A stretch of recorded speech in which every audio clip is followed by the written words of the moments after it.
Assalamualaikum warahmatullahi wabarakatuh. Apa kabar anak-anak sekalian? Semoga kita semua selalu dalam keadaan sehat dan selalu berada di dalam lindungan Allah Subhanahu wa ta'ala. Amin ya rabbal alamin. Baik anak-anak sekalian, kembali lagi. Kali ini kita akan belajar pendidikan agama Islam dengan tema iman kepada malaikat Allah. Adapun rangkaian materi yang akan kita pelajari pada hari ini yaitu makna iman, nama malaikat, tugas malaikat, dan sikap kita dalam mengimani malaikat. Jadi keempat materi ini yang akan kita pelajari pada hari ini. Baik, sebelum lanjut silakan dibuka buku paketnya di halaman 80. Sambil kalian menyimak penjelasan dari Bapak, kalian juga perhatikan buku paketnya. Next slide. Let's start. Read basmalah before everything we do. Mari sebelum memulai pembelajaran, kita awali pertemuan kali ini dengan membaca ayat basmalah. Bismillahirrahmanirrahim. Rabbi shrahli sadri wa yassirli amri wahlul 'uqdatam min lisani yafqahu qawli. Baik, masuk ke penjelasan pertama. Apa itu iman? Makna iman. Iman kepada malaikat artinya percaya dan yakin sepenuh hati akan adanya malaikat serta tugas yang Allah berikan kepada malaikat tersebut. Malaikat merupakan makhluk yang gaib. Makhluk gaib maksudnya tidak bisa kita lihat secara kasat mata. Maka dari itu wajiblah kita untuk mengimani keberadaan malaikat tersebut. Begitu pula dengan tugas-tugasnya. Misalnya malaikat Raqib dan Atid yang mencatat amal baik dan amal buruk.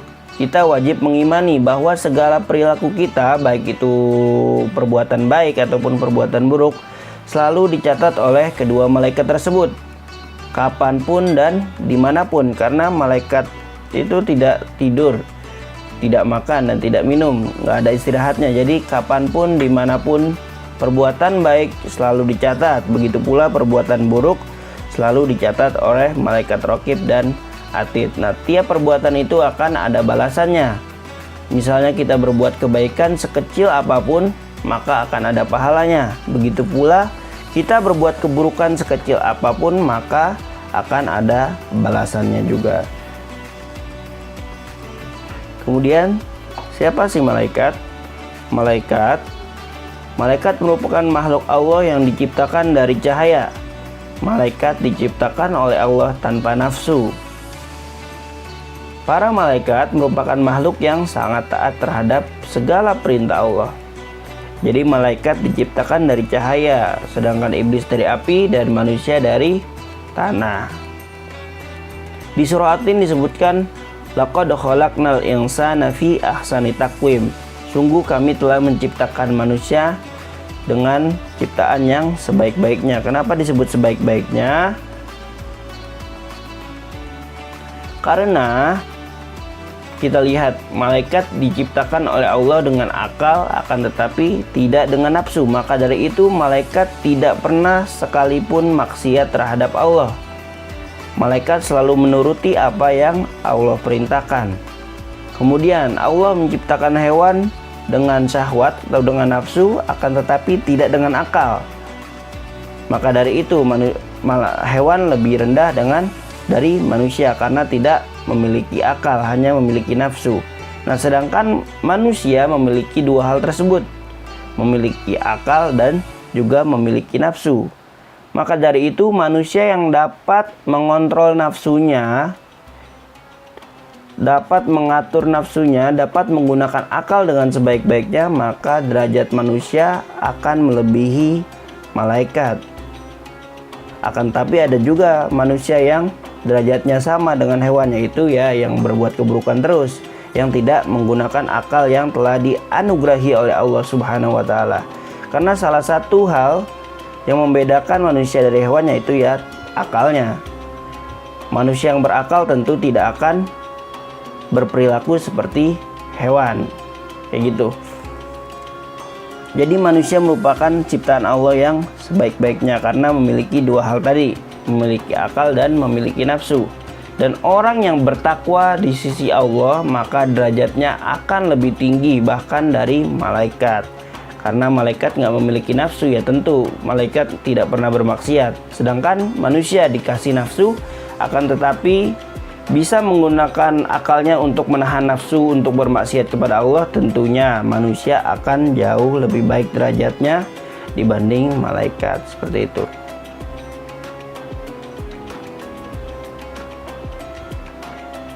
Nama malaikat dan tugas-tugasnya.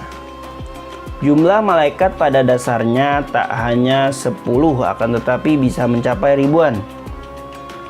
Hanya saja jumlah yang wajib kita imani hanyalah ada 10 malaikat berikut. Jibril menyampaikan wahyu. Setelah wafatnya Nabi terakhir Nabi Muhammad SAW, apakah tugas malaikat Jibril selesai? Tentunya tidak, karena malaikat Jibril merupakan panglima dari para malaikat atau pemimpin dari para malaikat. Adapun tugas lain malaikat Jibril yaitu mengurusi urusan dunia, seperti mengabulkan hajat-hajat manusia yang memohon kepada Allah, kemudian mengatur urusan dunia, kemudian meniupkan roh ke dalam janin yang masih ada dalam kandungan. Masih banyak lagi tugas malaikat Jibril, karena malaikat Jibril merupakan panglima atau pemimpin dari para malaikat. Kemudian malaikat Mikail. Malaikat Mikail bertugas membagi rezeki. Pemberian malaikat Mikail dapat berupa seperti hujan, angin, tumbuhan, dan sebagainya. Kemudian Israfil. Tugas malaikat Israfil yaitu meniup sangkakala. Tiupan pertama, ketika malaikat Israfil meniup sangkakala untuk pertama kali, maka keluarlah ruh yang ada di seluruh dunia. Semua makhluk yang bernyawa akan mati. Itu tiupan pertama. Kemudian ketika ditiupkan kedua kalinya, maka bangkitlah seluruh makhluk yang telah meninggal. Nah, pada hari itu disebut dengan hari kebangkitan. Jadi tiupan pertama semua yang bernyawa akan mati, dan tiupan kedua semua yang mati akan kembali bernyawa atau dibangkitkan kembali, yaitu Yaumul Ba'ats, hari kebangkitan. Nah, pada saat itu akan dikumpulkan di sebuah tempat yang kita kenal dengan padang mahsyar. Kemudian malaikat Israil mencabut nyawa. Malaikat Israil tugasnya adalah mencabut nyawa. Malaikat Israil dapat berganti-ganti perawakan. Misalnya mendatangi orang soleh saat mencabut nyawanya tentunya dengan lemah lembut. Akan tetapi ketika menemui orang yang fasik atau sering berbuat keburukan, maka malaikat Israil mencabut nyawa dengan secara kasar. Seperti saat mencabut nyawa Nabi kita Muhammad SAW, malaikat Israil sebelum masuk ke rumah beliau mengucapkan salam terlebih dahulu dan memohon izin. Masya Allah, itulah mulianya Nabi kita Nabi Muhammad, memohon izin bahwa malaikat Israil diperintahkan untuk mencabut nyawa Rasulullah. Apakah Rasul berkenan? Nah, Rasul berkata, apabila itu yang diperintahkan oleh Allah, lakukanlah. Subhanallah ya. Gak akan orang-orang biasa merasakan hal tersebut, karena hanya Nabi kita yang diperlakukan sebegitu istimewa oleh malaikat Israil. Pertama mengucap salam dulu, kemudian memohon izin, mau mencabut nyawa mohon izin kan, mohon izin dulu kepada Rasul. Masya Allah, itulah mulianya Nabi kita Nabi Muhammad SAW. Jadi ketika malaikat Israil datang untuk mencabut nyawa, seperti disebutkan dalam Al-Quran, la yastakhiruna sa'ah wa la yastaqdimun, tidak bisa diakhiri dan tidak bisa dimajukan. Barang sedetik pun tidak bisa dimundurkan atau dimajukan waktunya. Jadi semoga kita semua diwafatkan oleh Allah Subhanahu wa taala dalam keadaan husnul khotimah. Amin ya rabbal alamin. Kemudian malaikat munkar. Malaikat munkar adalah malaikat yang bertugas bertanya di dalam kubur. Malaikat munkar mendatangi mayat orang yang berbuat keburukan. Biasanya para malaikat yang mendatangi orang yang berbuat keburukan, maka perawakannya sangat menyeramkan. Malaikat munkar akan bertanya seperti yang banyak kita dengar ya, seperti man rabbuka, man nabiyuka, siapa Tuhanmu, siapa nabimu, apa agamamu, apa kitab sucimu. Dan orang yang tidak bisa menjawabnya maka akan disiksa. Itulah yang dikenal dengan siksa kubur. Sekilas pertanyaannya cukup mudah. Siapa Tuhanmu? Allah. Siapa nabimu? Nabi Muhammad. Apa agamamu? Islam. Sekilas pertanyaannya sangat mudah. Akan tetapi ketika dikubur nanti, orang bangkit atau orang menjawab pertanyaan sesuai dengan amal perbuatannya di dunia. Orang yang di dunia banyak berbuat kebaikan tentunya sangat mudah menjawab pertanyaan tersebut. Akan tetapi orang yang banyak berbuat keburukan di dunia, walaupun dia pintar, walaupun di dunia dia hafal jawabannya, akan tetapi ketika ditanya di dalam kubur, mulutnya terasa bisu, tidak bisa menjawab, padahal dia tahu, akan tetapi terasa bisu karena amal buruknya. Jadi dihalangi oleh amal buruknya, jadi tidak bisa menjawab. Jadi jangan pede-pede, pertanyaannya gampang, kita hafalin aja dari sekarang, nggak bisa kayak gitu. Jadi lancar atau tidaknya kita menjawab pertanyaan tersebut tergantung dengan amal perbuatan kita, bukan tergantung siapa yang paling pintar dan siapa yang bodoh, nggak kayak gitu ya. Kemudian nakir. Malaikat nakir sama tugasnya dengan malaikat munkar, yaitu bertanya di dalam kubur. Akan tetapi malaikat nakir mendatangi mayat orang yang berbuat kebaikan. Nah, tentunya malaikat yang mendatangi orang-orang baik yaitu berperawakan indah, tidak menyeramkan. Pertanyaannya sama, akan tetapi orang yang beriman tentunya sangat mudah dalam menjawab pertanyaan-pertanyaan tersebut. Kemudian malaikat raqib. Malaikat raqib tugasnya mencatat amal kebaikan. Seperti Bapak katakan tadi, malaikat tidak pernah tidur, tidak makan dan juga tidak minum. Jadi tidak ada satupun perbuatan manusia yang tidak tercatat. Sekecil apapun kita berbuat baik, maka akan ada catatannya di malaikat raqib. Begitu pula malaikat atid mencatat amal buruk. Malaikat atid tidak pernah tidur, tidak pernah makan, dan tidak pernah minum. Maka segala amal buruk sekecil apapun yang kita lakukan, kapanpun dan dimanapun, selalu ada catatannya di malaikat atid. Kemudian malaikat malik menjaga pintu neraka. Neraka adalah tempat yang diperuntukkan bagi orang yang ingkar terhadap Allah, tidak pernah menjalankan perintah Allah. Neraka di dalamnya adalah api yang panasnya melebihi panas api dunia. Mereka akan menjadi penghuni neraka selamanya sampai Allah mengampuni dosa-dosanya. Walaupun nantinya semua umat muslim akan masuk surga, tapi jangan pernah berharap kita masuk neraka. Jangan pernah berharap. Karena apinya neraka bukan apinya dunia, lebih berpuluh-puluh kali lipat bahkan.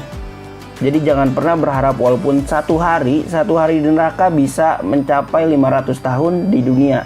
Jadi jangan pernah kalian berharap, nggak apa-apalah sehari doang di neraka, setelah itu di surga. Na'udzubillah, jangan sampai. Karena tentu kita tidak akan mampu menahan siksa neraka.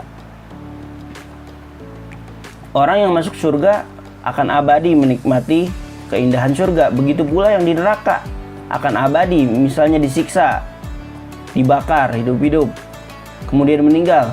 Apa selesai azabnya?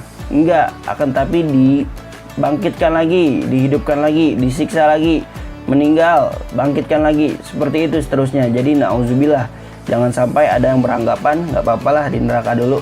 Na'udzubillah, jangan sampai. Jadi kita berharap semuanya ketika wafat kita langsung Allah berikan tiket menuju pintu surga. Kemudian malaikat Ridwan. Malaikat Ridwan tugasnya menjaga pintu surga. Dia akan berdiri di pintu surga dengan tersenyum dan menyambut orang-orang yang termasuk ahli surga. Ahli surga adalah orang yang taat beribadah, rajin beramal soleh, selalu menjalankan perintah Allah dan menjauhi segala larangannya, atau lebih dikenal dengan orang yang bertakwa. Semoga kita semua masuk ke dalam golongan orang-orang yang berbuat amal soleh, yaitu orang-orang yang bertakwa, dan dimasukkan ke dalam surganya Allah Subhanahu wa ta'ala. Amin ya rabbal alamin. Karena di surga semuanya abadi, kenikmatan yang kita nikmati abadi. Nggak akan lagi misalnya kita menikmati kekayaan, setelah itu kita jatuh miskin, nggak ada lagi. Jadi di surga semuanya abadi, kenikmatannya abadi.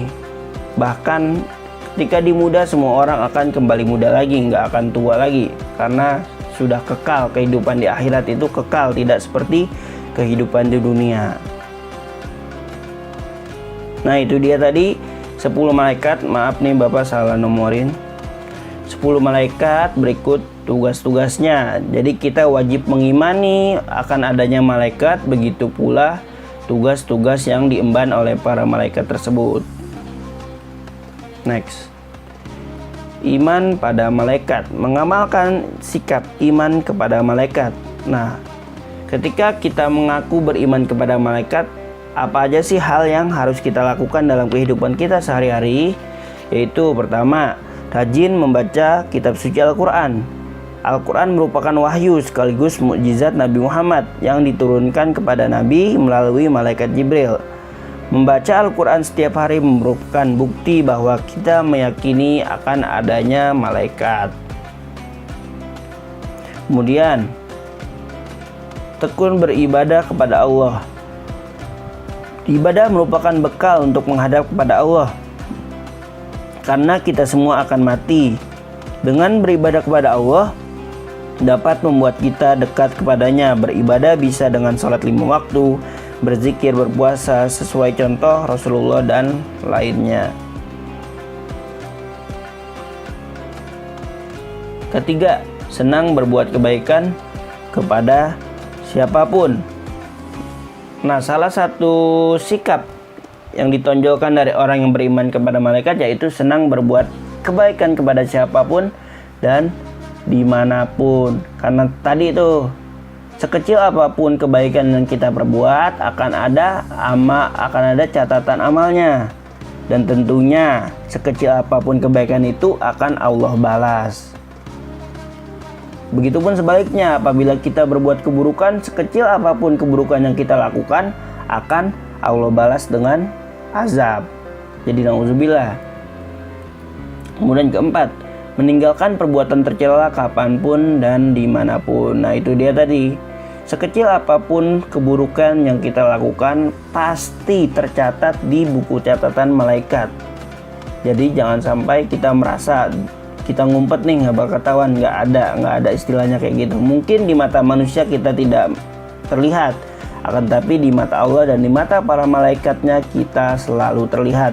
Karena malaikat tidak pernah sekalipun tidur, tidak pernah istirahat untuk makan dan minum. Karena malaikat selalu mengawasi kita kapanpun, dimanapun, tidak terlewat satu detik pun. Jadi ini dia sikap dari orang yang mengamalkan keimanan kepada malaikat Allah. Rajin membaca Al-Quran, tekun beribadah, senang berbuat kebaikan, meninggalkan perbuatan tercela kapanpun dan dimanapun. Banyak lagi sikap-sikap yang dapat kita tunjukkan apabila kita beriman kepada malaikat Allah. Akan tetapi secara garis besar ya ini dia keempat sikap ini. Next. For more question, please call me at WhatsApp. See you next time. Thanks for attention. Ya, terima kasih untuk materi hari ini cukup sekian. Apabila ada pertanyaan, silakan dihubungi. Adapun penugasan, silakan kalian kerjakan di halaman 83 sampai halaman 84. Kerjakan di buku paket. Dan dikumpulkan hari ini. Bapak tunggu sampai jam 12 malam nanti.